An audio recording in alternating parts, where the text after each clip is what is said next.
5, 4, 3, 2, 1.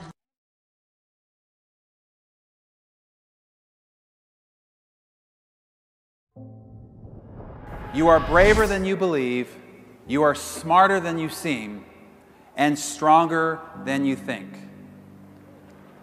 Don't be afraid to be amazing. It is for you to learn the skill of leadership. And leadership in the 21st century is actually a very different skill than was adopted and cultivated in the 20th century.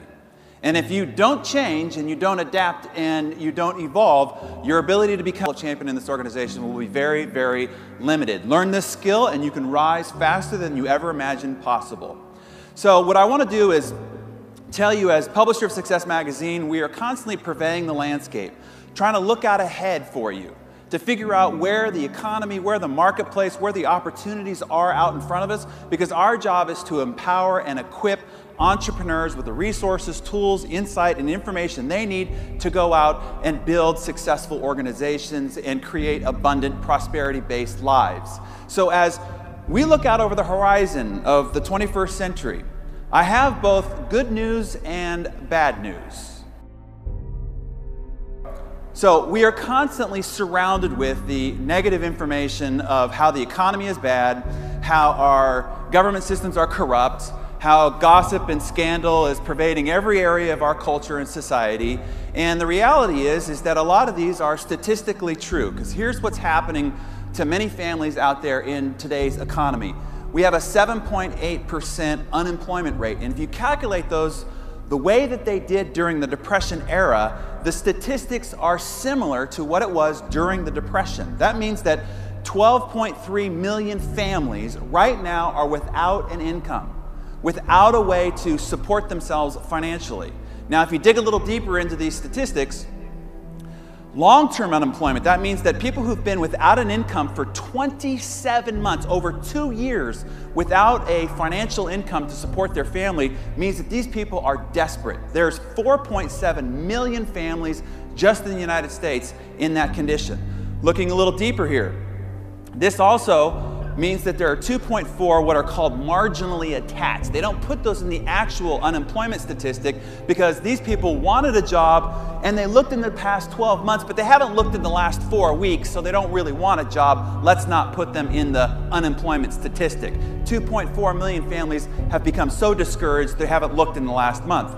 Then you add on top of that those that are so discouraged with the economic horizon for their family that they're not even looking for a job at all. There's 804,000 families in that position. A little bit further, this doesn't even include the underemployment. That means that these are people who once had full-time jobs to support their families, now can only find part-time work. And as a result, they are underfunding their families' needs. There's 8 million families in that position right now. And here's what most people don't know. Those jobs are not coming back. The jobs that they were laid off from, those same jobs, those same positions, those same technical skills, academic training, those jobs in particular are not coming back because those companies have figured out how to do more with less.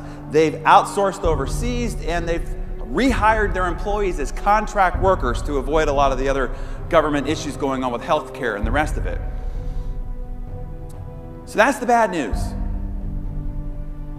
But there's good news, and there's very, very good news given what's happening economically. Let's take a look at the good news. See, it's difficult sometimes to see the good news through the bad news because when these big corporate structures start failing and you see the industrial age starting to crumble, it looks bad. I mean, those economic statistics look and are bad, but it's just like when the dinosaurs started to die out. When they all became extinct, these big animals that once roamed the earth are eliminated from the planet. That sounds bad. Well, it's not bad for smaller animals who, with the dinosaurs gone, can now flourish. There are new kings to the kingdom being crowned, and the ones that were once suppressed now end up ruling the jungle. So here's what also is happening within the corporate structure. All these big, large corporate organizations that are crumbling and unemploying millions and millions of people looks like a bad thing. But it's not a bad thing for the independent, self-motivated, self-responsible sole proprietor, the entrepreneur, the individual home-based business. This is when the new kings of the kingdom get crowned. You have never had an opportunity to rise to the top of the economic and societal totem pole at any time in human history than we've got in front of us right now, here today. I mean, 40, 50 years from now, when you've got your great-grandchild bouncing on your knee and they're going to ask you how all this was possible, you're going to say, I was there at the right place at the right time. The industrial age started to crumble, and then the new age of the individual sole proprietor, independent business owner emerged, and I was right there with the right company, with the right opportunity at the right time. That's how all this was made possible. So we are undergoing, and I'm telling you as a person who studies this economically and marketplace-wise, one of the greatest economic shifts in all of human history. There's this great redistribution and then expansion of wealth going on right now. I'll give you this statistics. This comes out of Merrill Lynch. Here's the way it's evolved. In the 1900s, there were only 5 million millionaires anywhere worldwide. And then the progression was 50 years later, there was 100,000. 30 years after that, there was 1 million. 10 years after that, it doubled. And then by year 2000, there were 7 million millionaires worldwide. And then a lot of people thought that they missed their chance because we saw the dot-com bubble, we saw the 9/11 travesty, and if you didn't make your wealth by then, it didn't look like economically it was ever going to be possible again. Except that by 2010, this had expanded to 10 million millionaires. So here we are, 2013. What does the forecast of the future look like? Just by 2020, the number of millionaires worldwide is expected to double. That means that wealth is expanding, that wealth that was usually contained in the small upper echelon is being redistributed down the line, and then wealth is expanding up at the same time as well. So there's never been a time in all of human history to take advantage of the economic and wealth forecast of the future than it is right here at this time. But don't get 20, 30 years down the road and go, if I'd only worked a little harder, if I'd only tried, if I'd only pushed myself, I wouldn't be in the situation that I am right now. I'm telling you, now is the time, like never before, to work, to invest yourself, to grow yourself, to become the leader you're capable of becoming. So it is an unprecedented opportunity for those who acquire the skills. You can't just be at the right place at the right time. You just can't bring your surfboard out into the middle of the ocean and just expect that the waves are going to take you without having to learn how to paddle and learn how to get up and surf. You know, you do that, the waves are just going to crash you into the rocks. You got to develop some skills. So let me tell you why leadership is the most important skill, particularly in this era of incredibly expanding change. Even Charles Darwin admitted, it is not the strongest of the species that survives, nor the most intelligent, but it will be the one most responsive to change. So I don't care how strong you are or how intelligent you are, it is not going to be the skill you'll need going forward into the future. There are a few certainties in life we know about, right? Death, apparently a lot more taxes, and change. And the reality is change is now speeding up like never before. Let me give you the stats on this. There are several shifts causing an acceleration in the speed of change in our society. Technology, knowledge, globalization, and the demographic majority. Technology.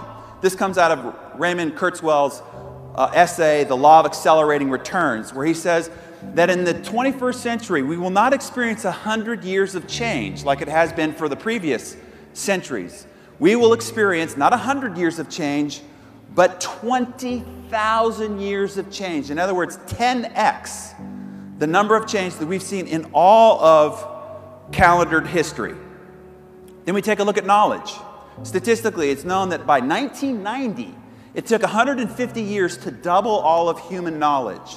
Today, 1 to 2 years. By 2020, All of human knowledge will double every 72 days. 5 times a year, all of human knowledge will double.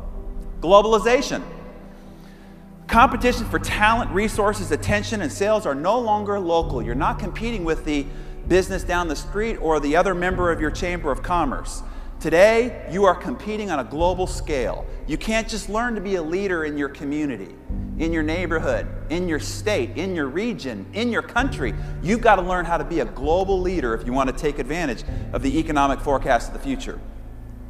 And then another huge shift, particularly impacting your ability to lead, is what's happening demographically within the workforce. So the millennial generation, these are people born in the 80s and 90s, are the largest to enter the workforce in all of recorded human history. Then there'll be half the workforce in just 4 years. Half of everybody working will be of a millennial. And when they enter, by 2020, they'll have most of the leadership roles within our society. And then we'll have 5 generations. It's never happened. We have 5 generations all working in the workforce at the same time. This is the reason why the balance and skill of leadership, learning how to lead in these dynamic environments, is going to be a critical skill. And then we've also had a new milestone that was passed last year. And that is where we have more women working than men. The unemployment rate for men was 9.3% last year, and it was only 7.6% for women. And the number of stay-at-home dads doubled.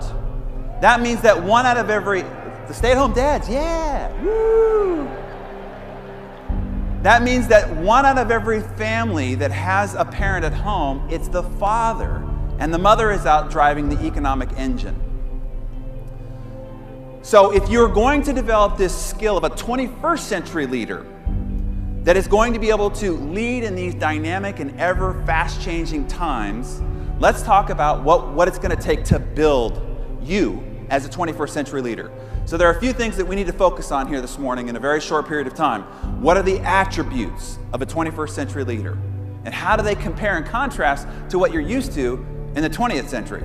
What are the skills that you need to develop and hone in order for you to be the kind of leader that's going to rise to the top of this organization and take advantage of these economic opportunities?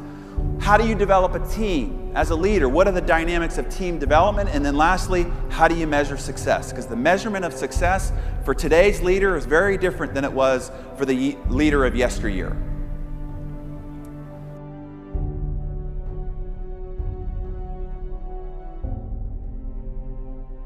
So let's talk first off about the attributes. This is not your daddy's leadership. This is not the way that you've seen, witnessed, and probably been academically educated about what leadership means. It's a very different world in the 21st century. 20th century leadership was this: an organization, a business, was an economic entity. That's what it was, an economic entity defined by you develop structures, you set controls, you leverage capital through pyramids of hierarchies, performing rigidly narrow tasks with clear guidelines. That's how you built an organization or you built a business in the 20th century. In the 21st century, it is no longer financial capital as the main asset of the organization. It is now human capital is the main #1 asset of a business or of an organization.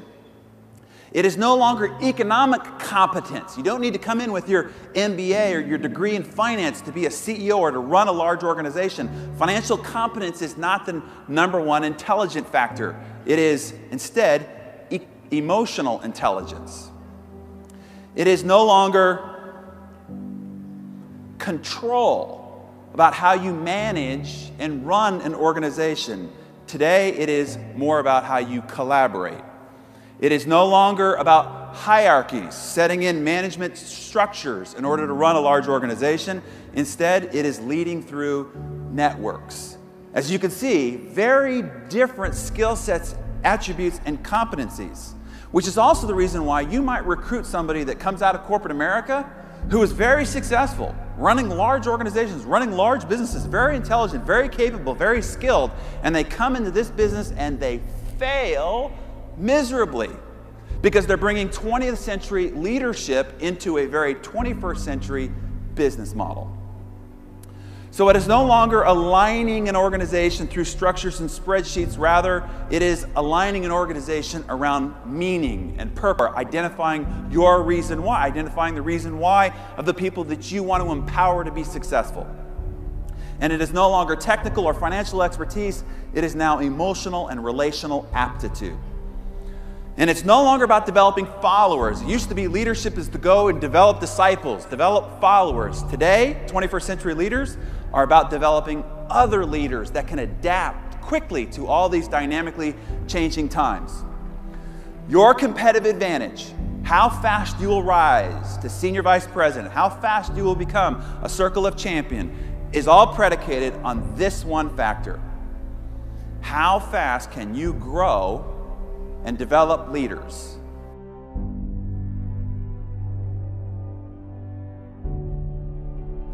And if you can grow and develop leaders faster than the person sitting next to you, faster than anybody else in this room, you will rise to the top of this organization faster than anybody else. It's not how great you could become, it's how great of leaders you can cultivate and develop. So let me give you the game-changing mindset shift that will help you undo this 20th century leadership mindset. Here's what a leader is not, to try to root out some of those previous conditionings. A leader is not a boss or a manager. See, a boss tells you what to do, and everybody hates a boss. Probably one of the reasons why they've come in and joined you in this exciting adventure is that they hate their boss. The last thing they want you to do to them is to imagine yourself as their boss. So a leader is not a boss. Leader's not also a manager who tries to use incentives. Oh, we'll give you an iPad if you achieve this level. You know, you do really great. You can ring the bell and we'll give you a trip to the movies. No, no. You're not a manager in this business. Managers are weenies. A leader, instead, models the behavior they want done. A leader does it themselves first. They'd never ask others to do what they are not willing themselves to do first. That is a very different attribute than 20th century leadership. So a leader is by example. Now, this is one of the most basic principles of leadership. You've heard it 1,000 times. Yet, I witness that it is one of the most violated principles of all those that wish to be leaders. They ask others to do something that they have not done yet themselves, to buy something they haven't bought, to bring people to meetings that they aren't bringing people to meetings to. All these requests that they're making of others that they are not doing themselves first. So a boss and a manager prods from behind, where a leader pulls from up front. Let me give you an example.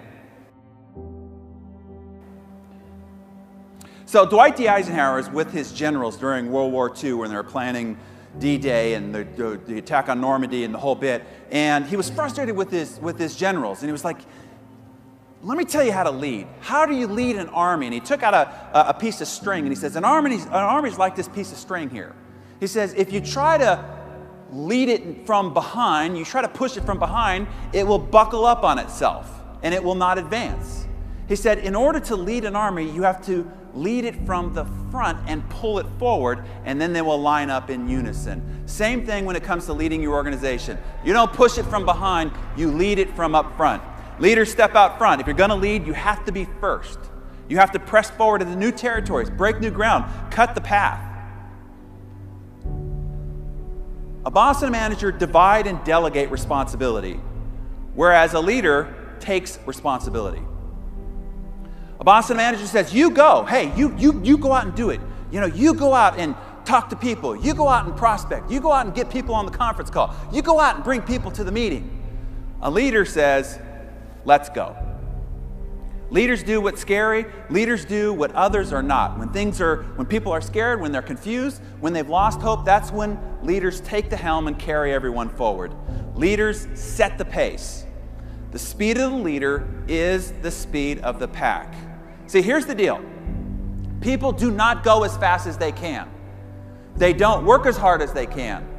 They don't strive to the peak of their potential. They don't go as fast as they can. People, instead, go as fast as the leader. If you want to change the dynamics of your entire organization and their production and their attitude and their aptitude, the only place in which to start trying to affect change is picking up your own pace. A boss and a manager uses fear and punishment to try to drive change in the organization, where a leader uses aspiration, servitude, and empowerment. Ross Perot put it this way: lead and inspire people. Don't try to manage and manipulate people. Inventories can be managed, but people must be led. A boss and a manager helps see people as they are.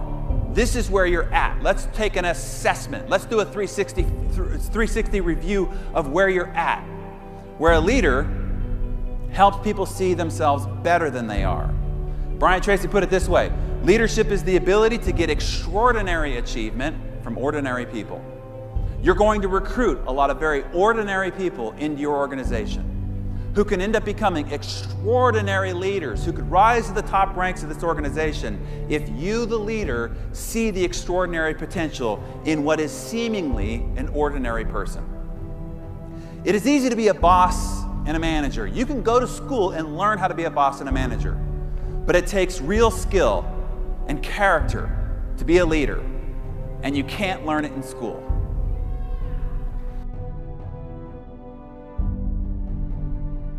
"75% of people consider themselves in the top 10% of leadership ability."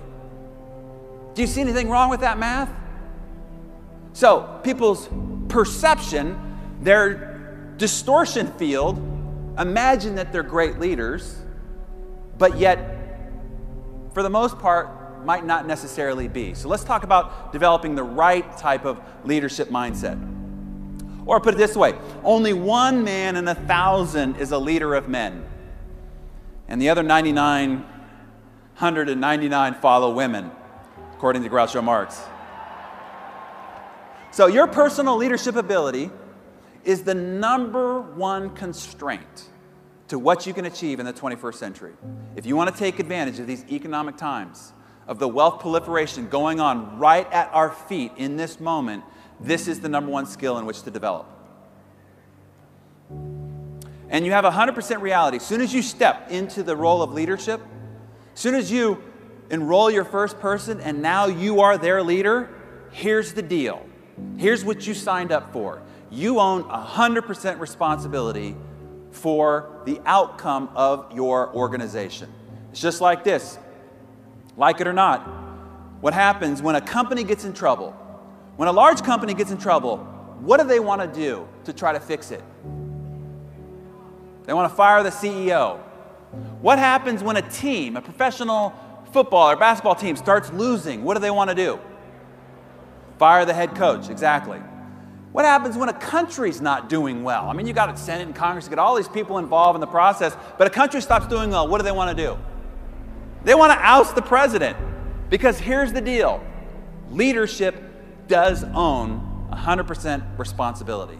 So if you're going to step into the role of leadership, know you're taking the outcome of your organization on 100%. You own it. If it's to be, it's up to you. As Napoleon Bonaparte said, there are no bad soldiers under a good general. So, building a 21st century leader, here's the question I want to answer for you. How do you get the people you want to do what you want? Right? Isn't that essentially what's stopping you from rising to the top ranks of this organization? How do you get the people you want to then do what you want? So let me answer those two questions for you.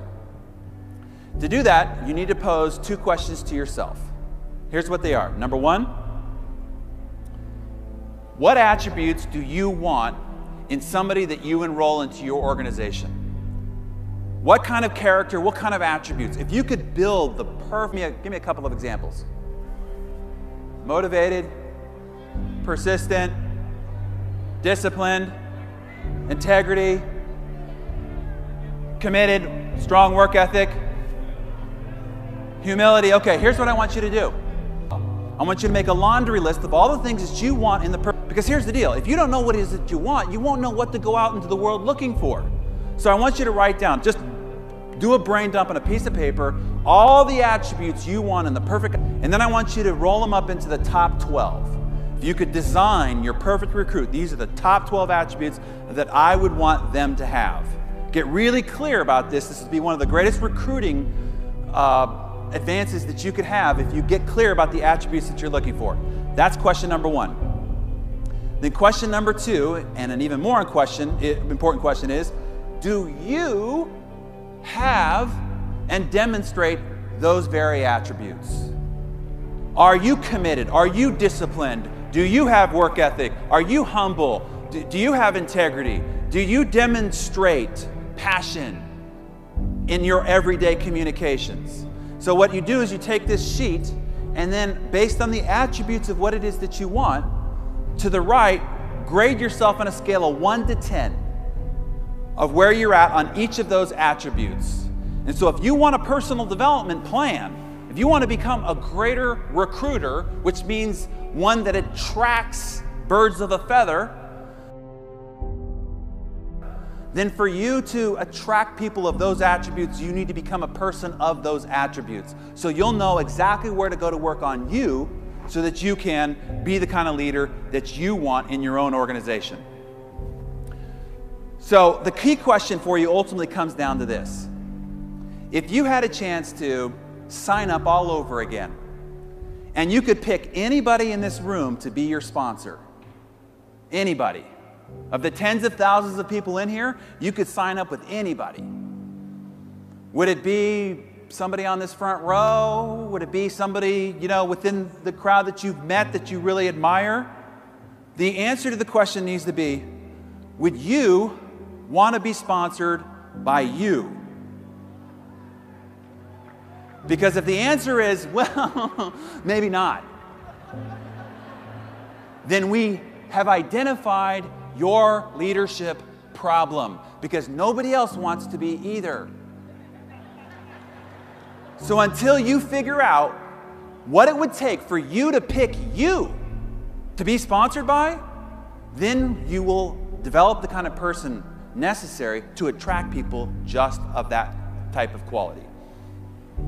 Jim Rohn put it this way: if you want to be a leader who attracts quality people, the key is to become a quality person. Simple as that.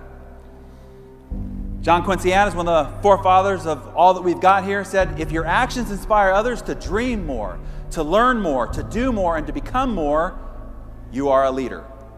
And then lastly, one of the other great leaders of history, Winston Churchill, said, I no longer listen to what people say, I just watch what they do. See, behavior never lies. Don't listen to people, watch them. So what is the number one action? What I want to do is try to boil all these things that you possibly could be doing as a leader and boil it down to the most essential, to give you something to truly just focus on when you leave and go back to your marketplace on Monday. What action do you need to take in order to rise to become a 21st century leader? So to answer this question, I'm going to ask another great leader of our time, Mr. Art Williams. Matter of fact, was the leader of an organization that Greg Provenzano came from before founding ACN. But Art Williams, if you're not familiar with him, was a former high school football coach. That was his qualifications to be a leader. That was his resume, high school football coach. And he ended up building an organization of 225,000 licensed agents in the insurance business, became the #1 individual life insurance seller that was more than number 2 and 3 combined. They sold more insurance than Prudential and New York Life combined, built a $93.5 billion little IBO business, okay? He's gonna tell you the #1 action you need to take as a 21st century leader. Let me have him tell it to you in his words. Do it and do it until the job gets done. And then they talk about how great it is to be somebody they're proud of. We need leaders in America who can do it. If you want to become somebody, do it. If you want to go in business for yourself, do it. If you want to become financially independent, do it. I hear too much talk in these United States. Everybody can talk a good game. We need people in America who can do it. I go all over this country with A.L. Williams, and I have people say, Art, you can count on me. Wonderful. Just do it. Art, I guarantee you this is my last stop. I'm going to win now. Super duper. Just do it. Art, if I could just have one good month and get the ball going, I know I could make it big. Super. Just do it. Art, if I could just pay off this debt, I could really go. Great. Just do it. Art, if I could just sell my house. Do it. But houses ain't selling. Do it anyway. Art, I'm not making any money. What can I do? You just do it.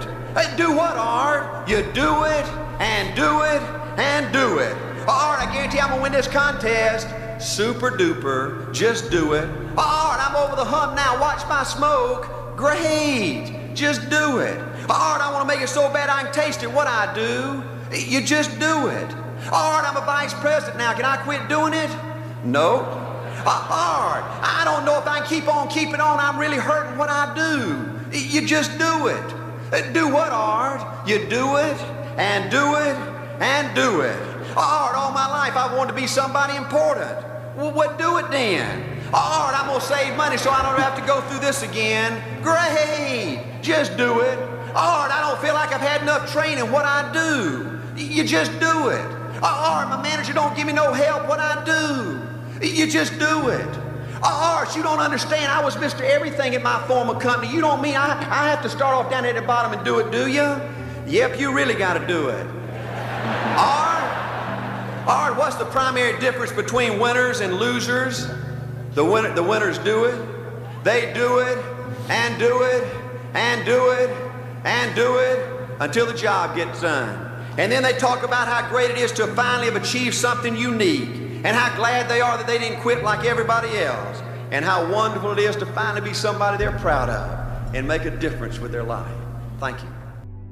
So if we talked about the number one action, let's now talk about the number one quality of a leader.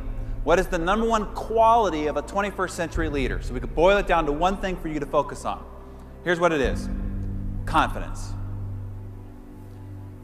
Confidence is the main ingredient to even driving economic markets. We even describe markets with the term confidence, right? Do we have market confidence? Is there consumer confidence? So if you are a leader, the one thing that you want to be imbuing into your people at all times, demonstrating, showing, exemplifying, is steadfast confidence. A leader is one that unearths confidence out of others, to become more than they are, to illuminate the path for others, to journey forward farther than they even thought possible by themselves. And so now let me give you the number one gift.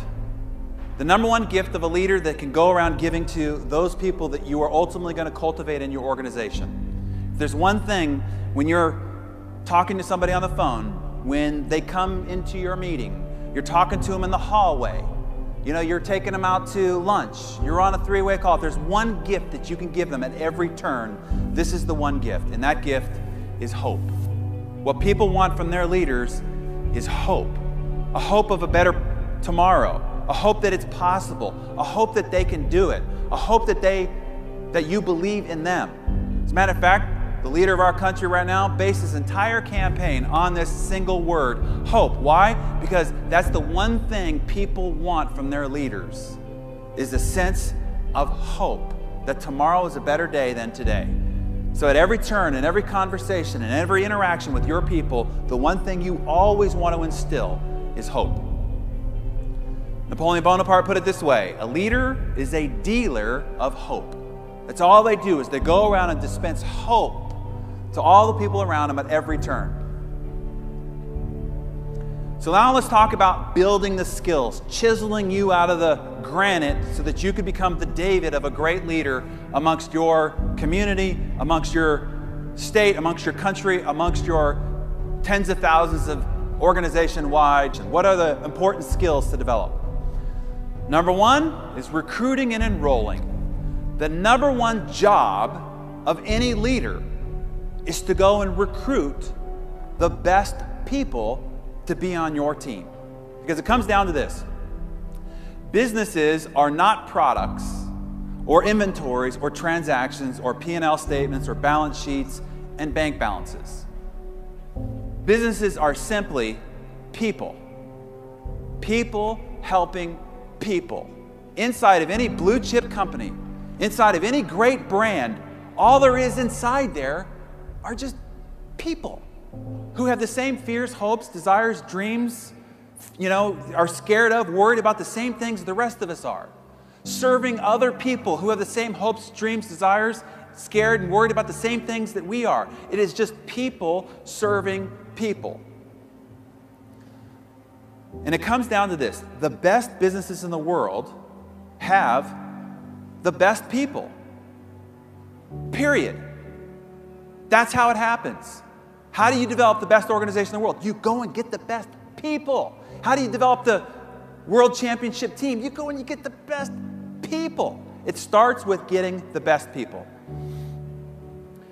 Selection is 95% of the process. Now I want to change some of your recruiting behaviors as we go through this recruiting and enrollment skill building process.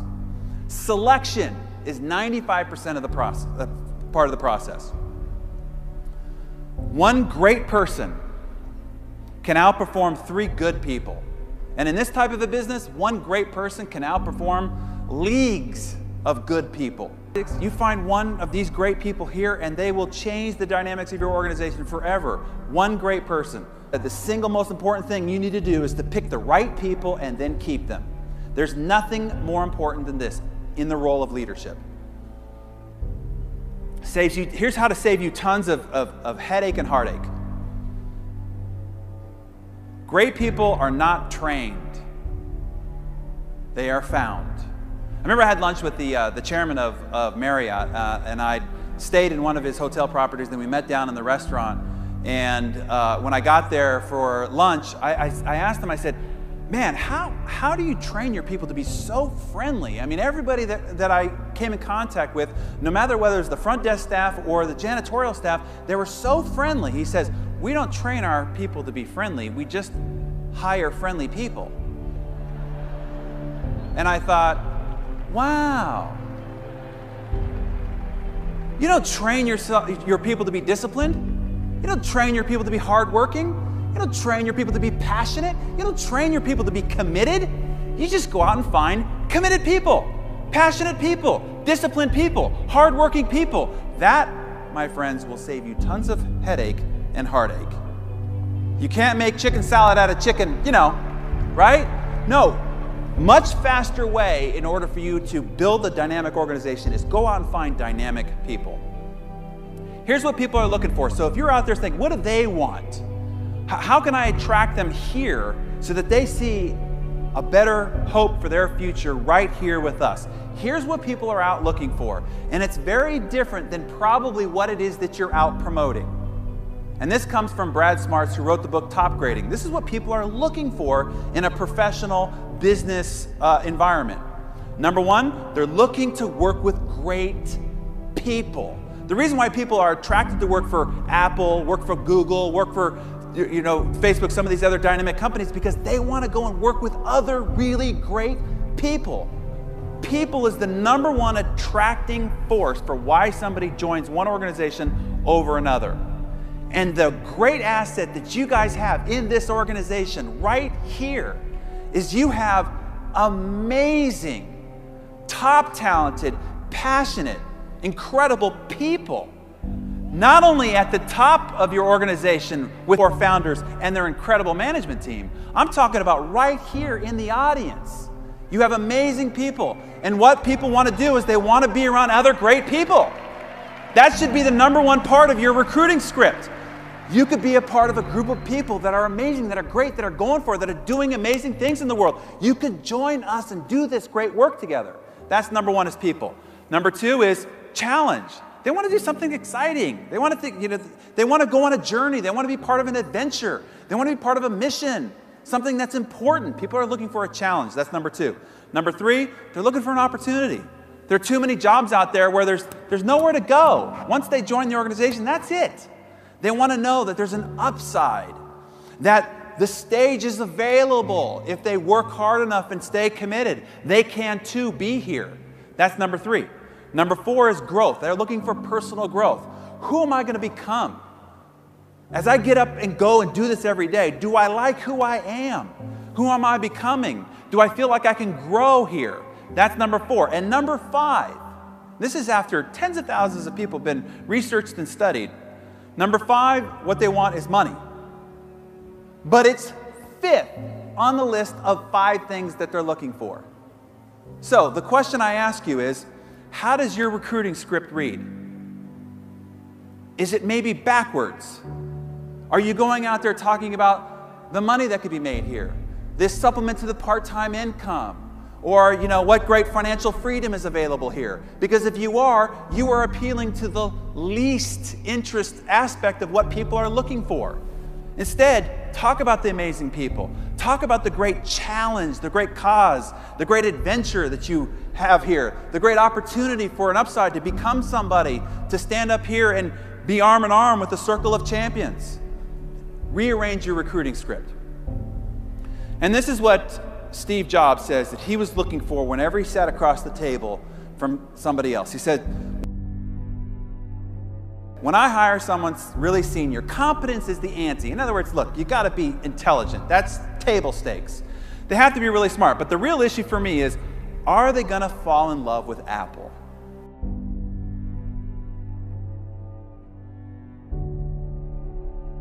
Because if they fall in love with Apple, everything else will take care of itself. So when you start talking to somebody, I want you to start thinking, is this the kind of person who could fall in love with, who has the kind of DNA, the kind of personality, the kind of heart, the kind of spirit, who could fall in love with what we're doing? If you don't think that that's part of the equation, stop talking to them. Because that for you should be table stakes before you invest your heart into somebody else's heart. So let me just clear up one of the things that I hear so often. It's like, what do I say if I'm out recruiting? What do I say? What's my script? What if they say this and I got this objection, and how do I come back with this? And what do I lead with? I pick up the phone. What's the first thing I said? I say, let me give you the recruiting script of the greatest recruiter in all of human history. Has built the largest organization that exists today. This was his recruiting script. You follow me. Right? But it wasn't what he said, it was who he was. See, as Emerson put it, you want to be the kind of person that who you are speaks so loud, people can't hear a word you say. See, I have some people in my life that if they said, you follow me in this project, to this event, I would say, absolutely, I'm in. Because they have that kind of credibility, and I trust them. Because of who they are, if they say, you follow me, I follow suit. And I have some other people in my life that if they said, you follow me, no way, no how. I don't care what the brochure said, how great the video was, how dynamic the meeting is, I am not following, no way, no how. And it has nothing to do with the brochure, meeting, or video. It has everything to do with the one who was asking. This is the same thing that will show up in your own recruiting efforts. It's not what you say, it's who you are behind the words. Who you are behind the words is more powerful than the words that you speak. So let's talk about how to become more powerful in this process. Be the message you bring. You don't attract what you want. You can't go out and attract all these attributes of people that you want. You only attract who you are in reflection. We communicate with feelings, not words. Now when you start talking about what's the script when you talk, it's not the words that you speak, it's the feeling behind the words. So let me give you an example. Let's say that there's this house that's way back up off the street, and there's a long pathway that leads up to the front door, and then there's a fence that goes around it. And you have to make a delivery and get a signature. And if you don't, your career is at stake. You have to get this delivered and get a signature. Your life depends on it.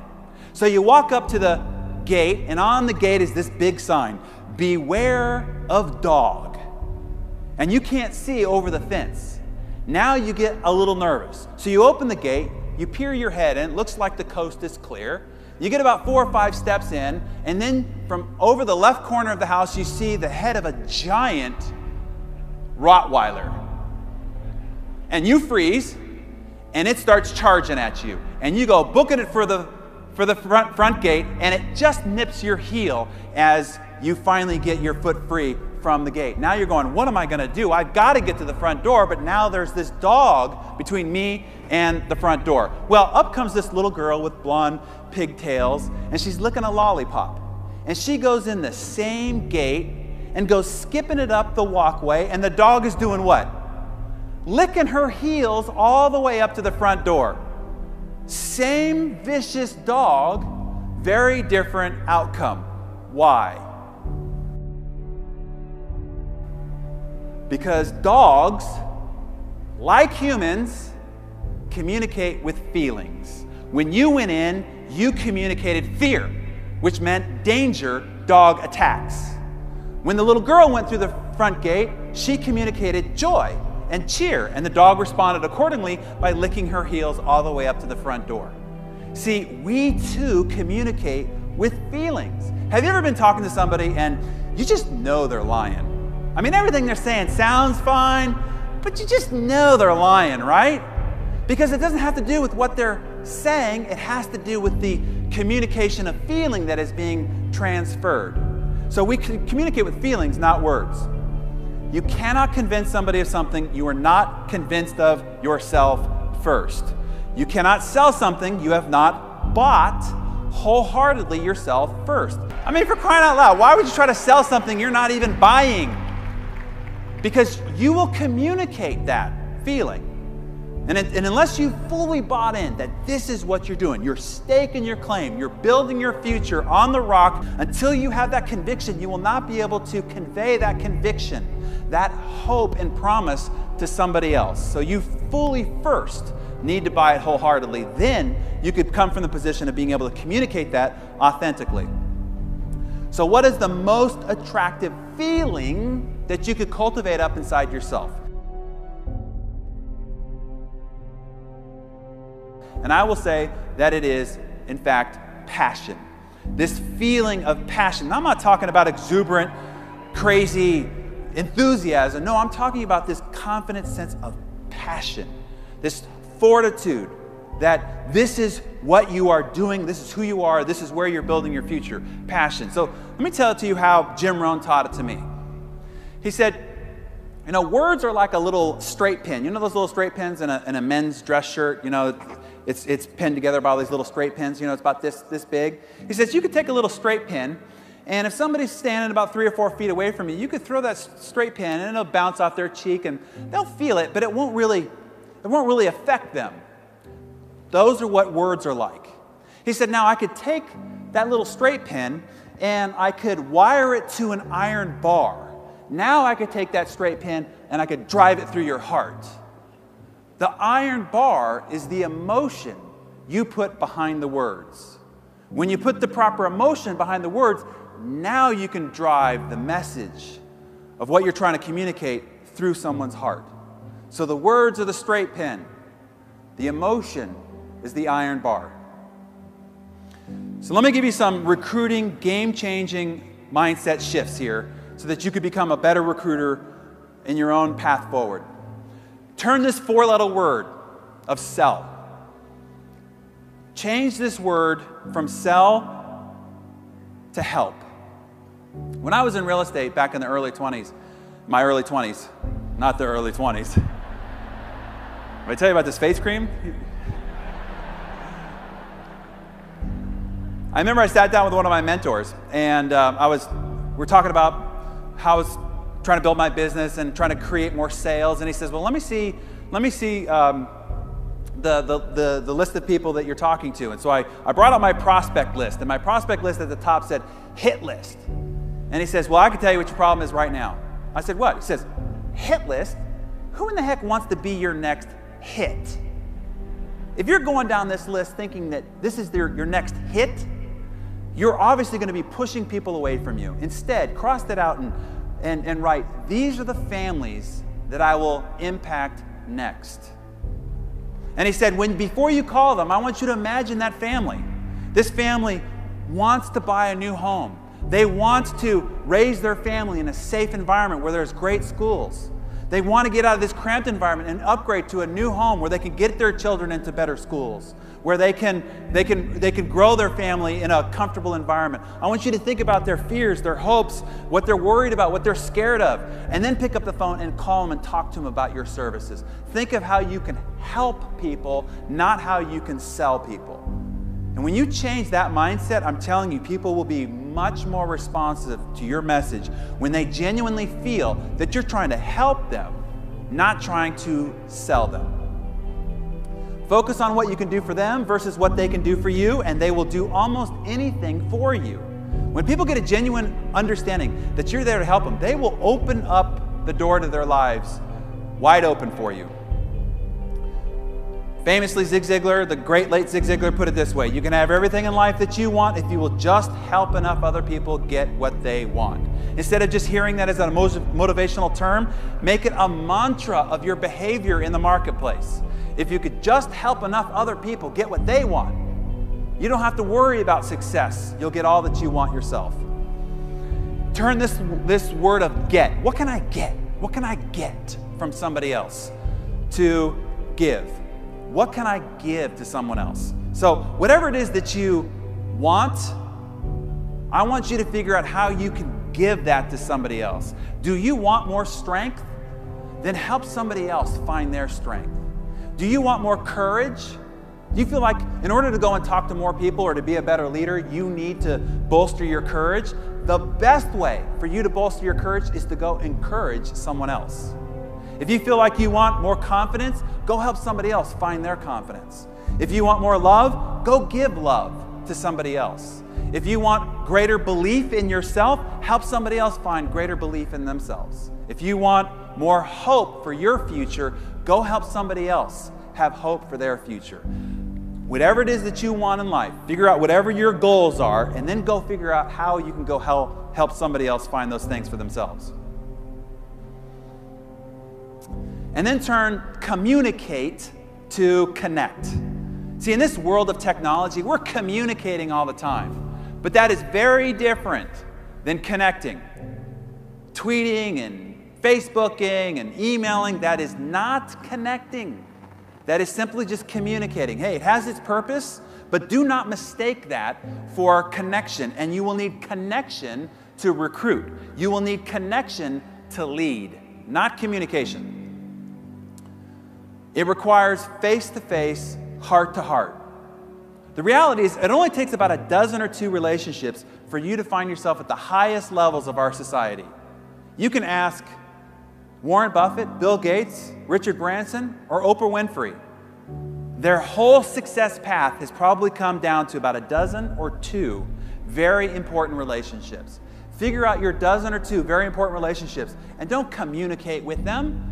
Don't keep in touch with them on Facebook.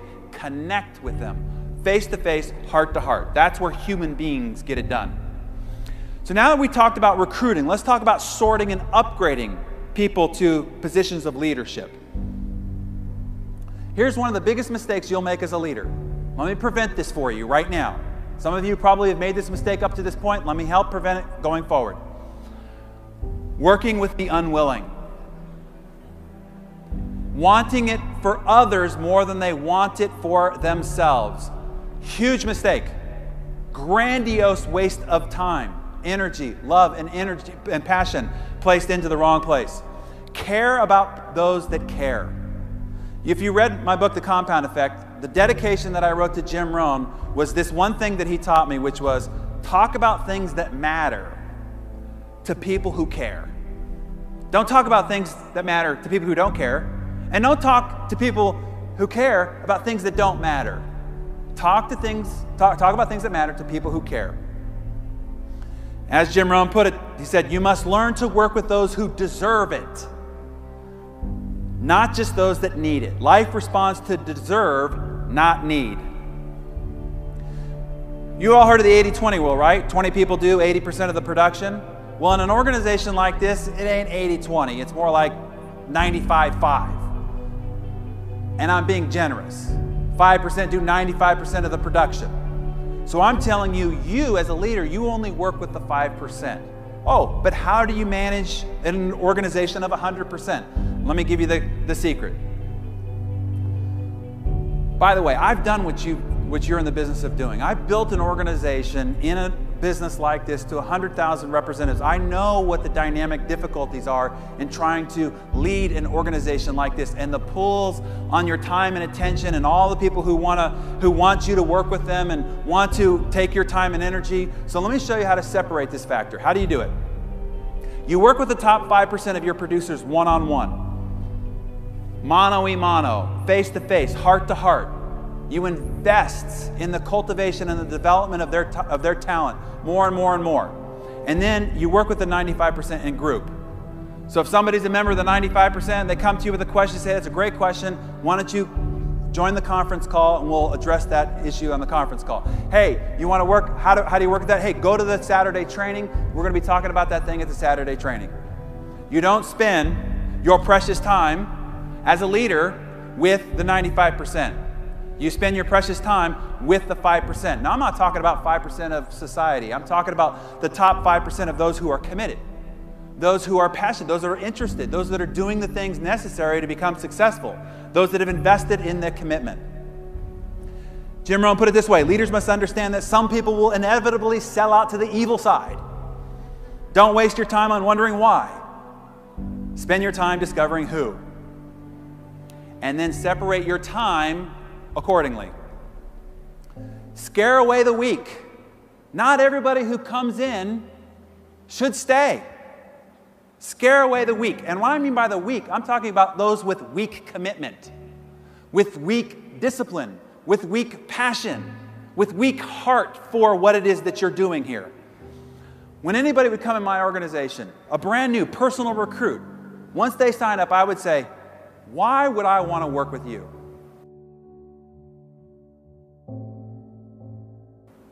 Convince me why I want to work with you. And then I would ask them for core commitments. Here are the 10 core commitments it takes to work with me. If you don't want to commit to these 10 core commitments, I can't work with you. My time, my energy, my goals, my aspirations are way bigger than is necessary, than is possible for me to work with somebody who can't at least commit to these core commitments. You should have the same standards set for yourself. By the way, that was the same standard when it was me and my first recruit, when it was me and my 100,001 person in the organization. As a leader, I suggest that you work with fewer people, deeper, and provide more training to those great leaders that you're cultivating in your organization. So let me give you what I think is the art of networking. And this is how you, no matter what, on a scale of 1 to 10, where you think you are starting, you can go out and recruit 10s. Even if you're a 3 on a scale of 1 to 10 in your leadership, in your capability, how you can go out and recruit 10s. So it doesn't matter who you know, because see, we're all 6 degrees of separation. And that was before LinkedIn. I think now we're 1 or 2 degrees of separation from most anybody on the planet. Anybody that you want to recruit, you can get to, if you learn the art of networking. So let me show you how this works. How to convert 3s into 10s. So let's say you are a 3. You're starting out as a 3. How can you possibly attract a 10? As I told you, people are only going to be attracted to the like qualities. Well, how can you possibly recruit a 10 if you're a 3? Here's how you do it. You go out and you're going to recruit a 3, you're going to recruit a 2, and then you're going to recruit a 4. So all of a sudden now your time and attention is dedicated to that 4. It's you, mano-a-mano with that 4. Now what happens when a 4 gets started? They're going to go out and they're going to recruit a 3, and they're going to recruit a 4, and hey, they might recruit a 5. Now it's you and the 5 working mano-a-mano, hand in hand. Now, the 5 goes out and starts recruiting. They're going to recruit another 5, a 6. Whoa, a 5 could even get up to a 7. Now you're like, eureka, 7. Now again, we're not talking about title of previous career. financial income or economics. We're talking about a 7 in terms of commitment, a 7 in terms of passion, a 7 in terms of heart, of what they want to do with this grand adventure. So now it's you and that 7. You're not relying upon the 5 or the 4 to teach the 7. You're jumping down and working hand in hand with the 7. Now the 7 goes out and recruits, finds another 7, 8. Now it's you and the 8 working hand in hand. The 8 goes out, recruits another 8, a 7, a 9. You've got a 9 on your team.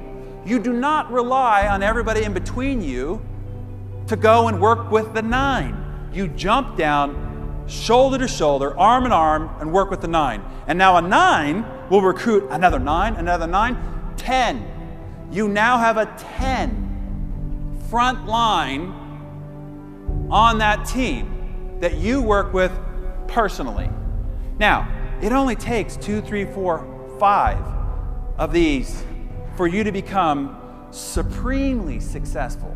For you to end up having one of those fancy cars that's parked outside of the Westin, or one of those rock star watches that I see a lot of these guys wearing here. It only takes a few of those 10s. And again, we're talking about a 10 of commitment, passion, and energy. These people, we're not talking about people that have resumes of running blue chip corporations here. We're talking about people who have passion and energy and want to do great things. They're 10s. You find your 10 arm in arm. And it does not have to come front line. The front line is just the doorway to the rest. Go down and find your 10, and now you've got one in that team. That's how it works. Dave Ogilvy, who was one of the great advertising gurus, put it this way: if each of us recruits people who are smaller than we are, we shall become a company of dwarfs. But if each of us recruits people who are bigger than we are, we shall become a company of giants. That's how you create an extraordinary team, no matter where you think you are on the scale of 1 to 10. And one person, just one person, can light it up for your whole team, for your whole organization, can make the difference, the entire speed of the group. You ever watch a cycling deal where they're all in a peloton, they're all going at the same pace, and then one guy breaks out, and then the whole peloton works like a dog to try to just catch up to that person. And if you have a particular racer that is faster than the rest of the group, you'll find that the whole speed of the race will speed up. It's kind of like a dog pack. If you're out, on a snowy mountain, you need one lead dog, one strong lead dog, because the rest of the dogs will fight to just keep up. Same thing in your organization. You want to go and change the dynamics of your organization, you want to speed up your organization, go find one great recruit, throw them in the middle, let them run, and the rest of your organization will speed up just to try to keep pace. We're talking about keeping pace in attitude, keeping pace in behavior, discipline, and productivity. Now let's talk about team development. How to develop a team.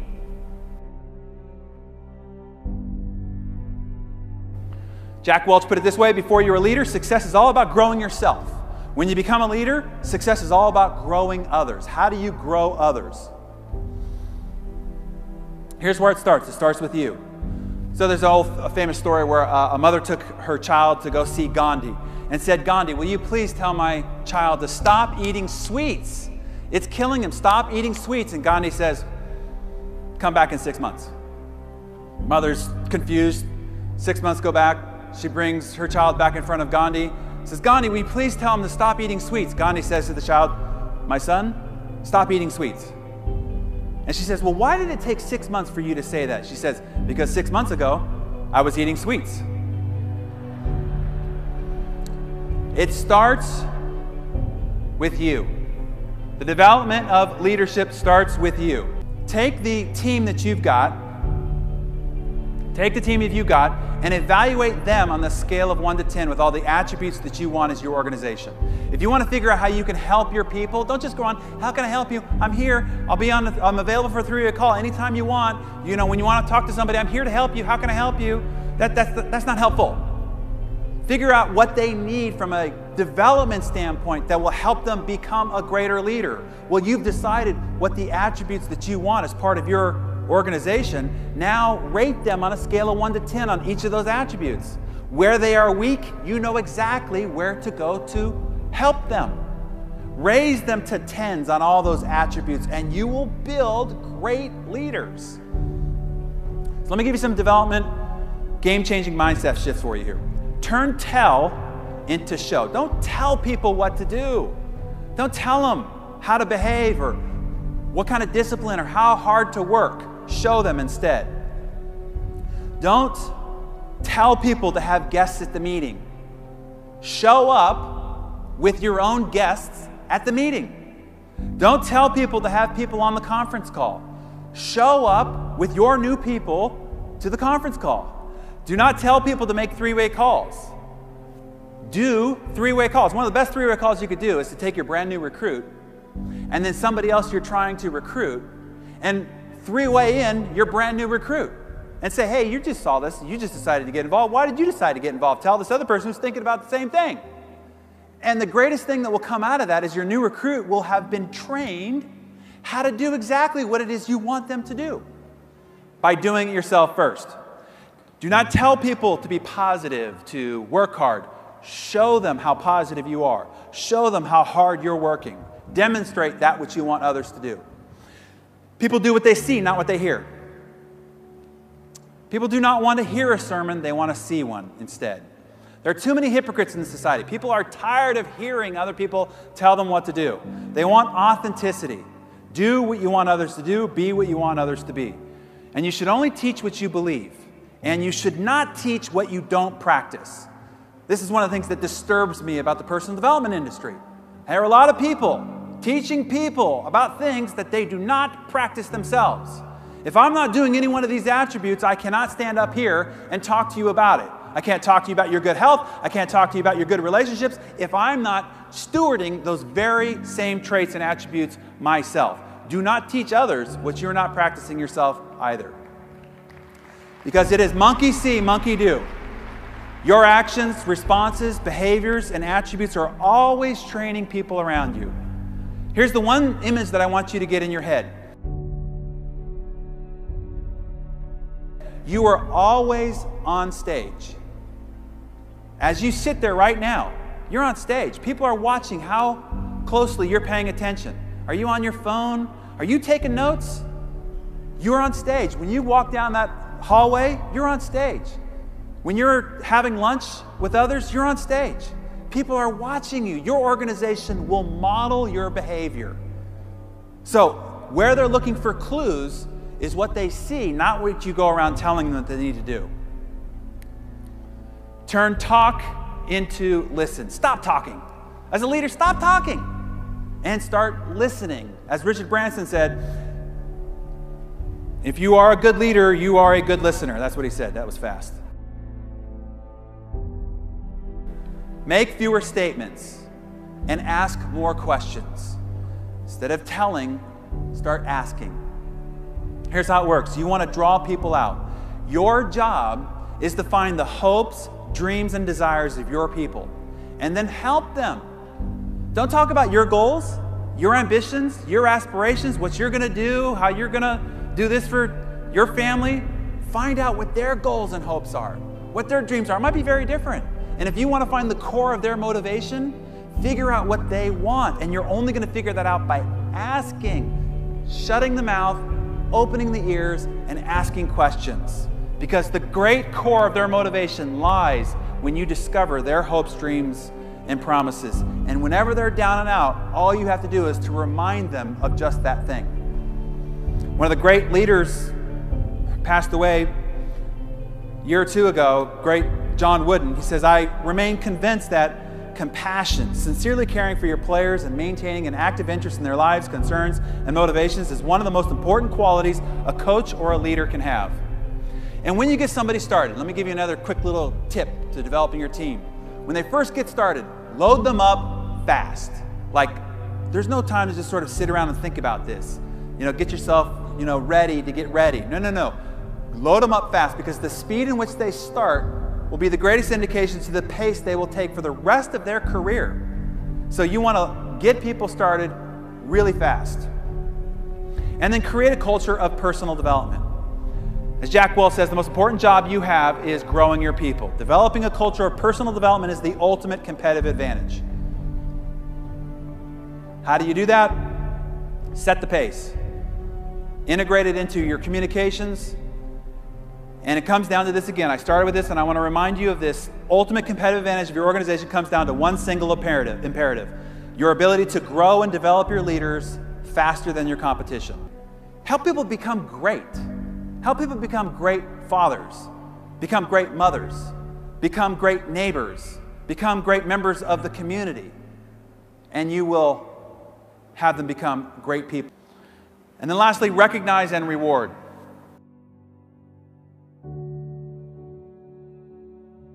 Let me give you some game-changing mindset shifts here. Don't seek praise. Don't seek the limelight. Don't seek to give your own testimonial. Instead, heap praise.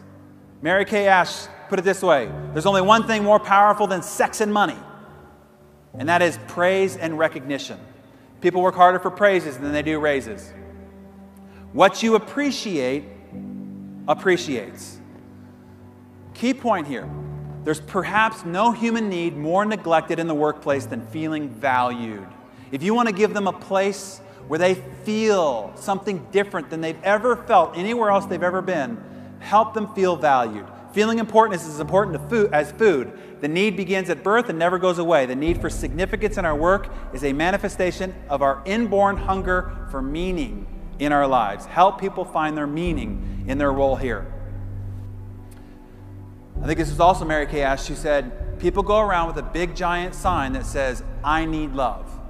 No matter what they're barking, no matter what they're spewing out, or what objections they've got, or even the anger that's coming out, all they're saying is, I need love. Forget listening to what they're saying and see the sign and figure out how you can help them feel love, and everything else will change. And then don't forget to have fun. Richard Branson says one of the keys to the success of his Virgin brand is that fun is infused in everything that they do. And then lastly, let me just give you the measurement of success. How to measure your success as a leader, because it's very different in the 21st century than it was in the 20th century. Back in the 20th century, it was like this. Guy signs up, new person in the organization, right? You sit down with them for a little bit of a getting started training. First thing you do is you pull out this big portfolio book. You open it up, and you have this big, beautiful mansion. You say, you see this big mansion on the hill here? It says it's 8,000 square feet, custom made, Italian marble throughout, millions of dollars of paintings on the walls. On the back 40 here is a 9-hole executive golf course. Over here to the right is a vineyard. He said you pull up to the circular driveway, there's a custom-made fountain, and on the driveway is all these exotic cars, Rolls-Royce, Ferraris, Bentleys, the rest of it. He says, take a good look at this. If you come here and you work hard, and you're committed, and you work day in and day out, someday all of this will be mine. And that's what a lot of people communicate to others when they bring them in the organization. You work really hard so that I can have success. That's not a 21st century leader. Instead, it is not about your rank advancement. I want you to reorg your goals. Whatever goals you set for 2013, and instead of writing down the rank advancement that you want, I want you to translate it now. What rank advancement are you going to help others get? Put their name and the rank advancement. Instead of having a goal of how much money you want on your commission check, I want you to reorg your goals to what amount do you want to appear on your people's commission check. Instead of figuring out what title you want, figure out the titles you could help others get. Instead of figuring out how you can accomplish your dreams, your goals, find the dreams and goals of your people and make it your goal to help them accomplish those dreams and goals. Be known for what you allocate versus accumulate. And we take this famous line of John F. Kennedy and we give it a twist. Ask not what your people could do for you, ask what you could do for your people. Old proverb says it this way: he who wishes to be great, let him find a way to serve the many. And in the end, your success is dependent ultimately on other people's success anyway. So stop investing yourself in your own, start investing yourself in others, and you'll find all the success that you need.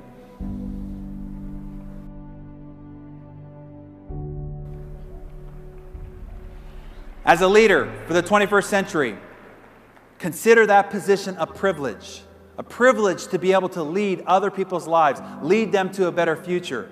See it also as a responsibility that you take very seriously.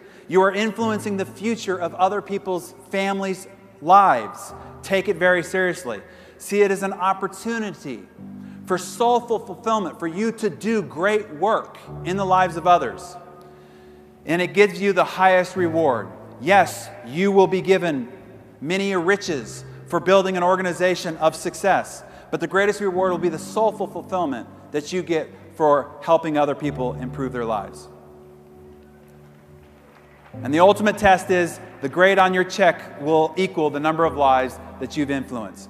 Now, because I consider this a very serious topic for you to grow in, I would love to have my mentor, the one who helped me become a great leader, give you the final word on becoming a 21st century leader. To make one final solicitation of you as you walk out of this auditorium and you go back to your marketplace, you go back to your organization, I'd like Jim Rohn to give you one final appeal. We did this program together. I felt like Natalie Cole with her father, who never got a chance to sing with her father. It was too late. He had already passed away. Well, I never got to do a program with Jim Rohn.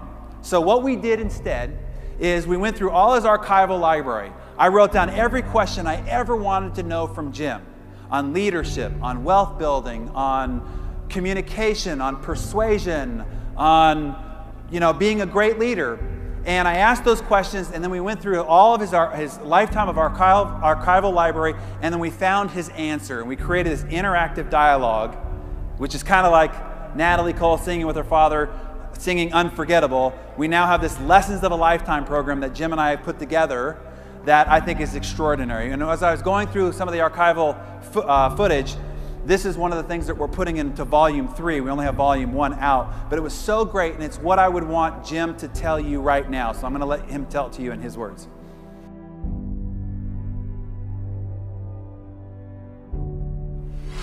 First question is one of the major questions of the world. Why?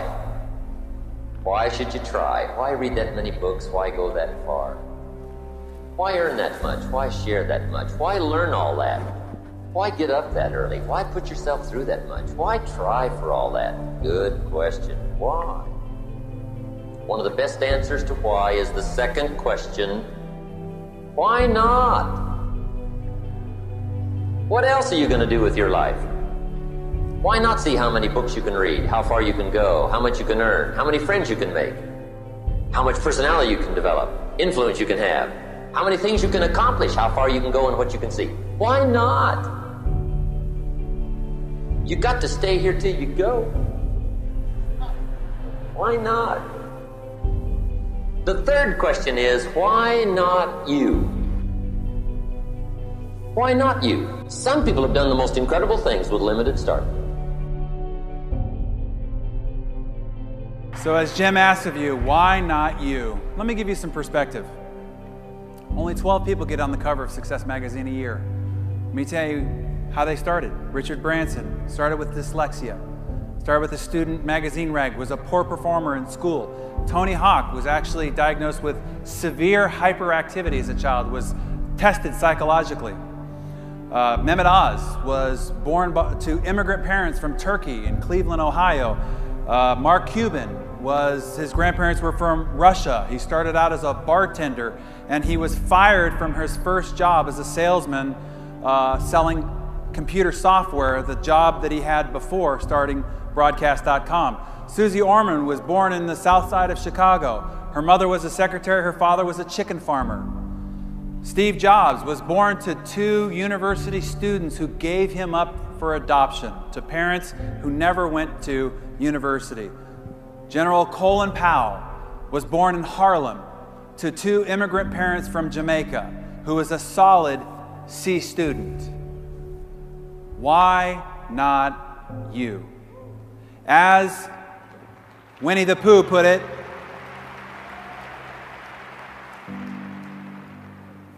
you are braver than you believe, you are smarter than you seem, and stronger than you think. Don't be afraid to be amazing.